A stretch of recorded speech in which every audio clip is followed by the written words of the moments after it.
ஏசபேல் என்னும் ஸ்திரீயானவள். இந்த ஏசபேல் என்பதற்கு கண்ட்ரோலிங் ஸ்பிரிட் என்று அர்த்தம். இந்த ஏசபேல் என்கிறது வேதத்தில் பழைய ஏற்பாட்டுல ஒரு ஏசபேல் இருக்கா, புதிய ஏற்பாட்டுல ஒரு ஏசபேல் இருக்கிறான்.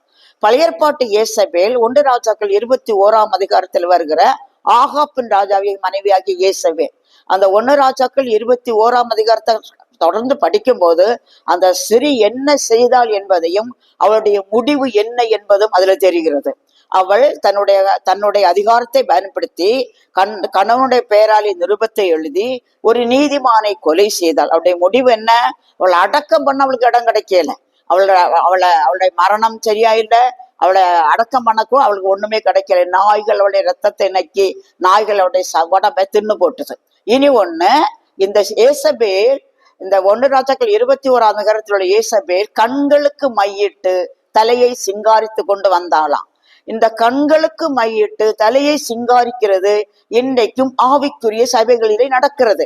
சில ஊழியர்களுடைய மனைவிமார் கூட கண்களுக்கு மையிட்டு தலையை சிங்காரித்து ஸ்டேஜ்ல போயார்களாம். அவளெல்லாம் வேண்டாம்னு சொல்லுக்கு இந்த ஊழியக்காரருக்கு முடியல, திராணி இல்லை. எனவே இப்படிப்பட்டவர்களுக்கு அதிகாரத்தை கொடுத்து இப்படிப்பட்டவர்களுக்கு அந்த உரிமையை கொடுக்கிறது. அந்த ஊழியக்காரர் மேல் தண்டனை வருகிறது. அந்த ஏசபேலுடைய முடிவு என்ன? கர்த்தர் சொல்கிறார், நான் அவளை கட்டில் கிடையாக்கி. சில ஊழியக்காருடைய மனைவிகளுக்கு சில வியாதிகள் வரும். உண்மையாய் ஊழியம் செய்து விளைவினப்படுகிற சகோதரி மாதிரி நான் சொல்லவே இல்லை. அநேக ஊழியக்காருடைய மனைவிகள் ரொம்ப தியாகத்தோட பிரயாசப்படுறாங்க, வெளியே சொல்ல முடியாம சமையல் காரியங்கள், கிச்சன் காரியங்கள் இல்லை. ஆனா சில ஊழியக்காரிகள் சொல்லப்படுகிறவங்க கணவன்மார ஆட்டி படைக்கிறாங்க. தமிழ்நாட்டில் உள்ள ஒரு ஊழிய குடும்பத்தில் நடந்த ஒரு விஷயம் எனக்கு என்னன்னா, ஒரு ஊழியக்காருடைய மனைவி ஒரு ஊழியக்காருடைய மகள் இன்னொரு ஊழியக்காருடைய மகனுக்கு திருமணம் பண்ணி போனா.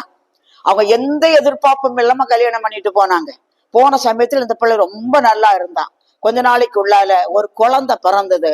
அந்த பிள்ளை அப்படியே உச்சியில ஏறி கடைசியில தன் கணவன்கிட்ட போய் சொல்லி, உங்க அம்மா எங்கிட்ட பேசக்கூடாதுன்னு சொல்லுங்கன்னு சொல்லிட்டான். அந்த பையன் அந்த அம்மாட்ட போய், நீங்க எங்கிட்ட மனைவிட்ட பேசக்கூடாதுமா, அவருக்கு பிடிக்கலன்னு சொல்லி இன்னும் வேற அப்படி நடக்குது.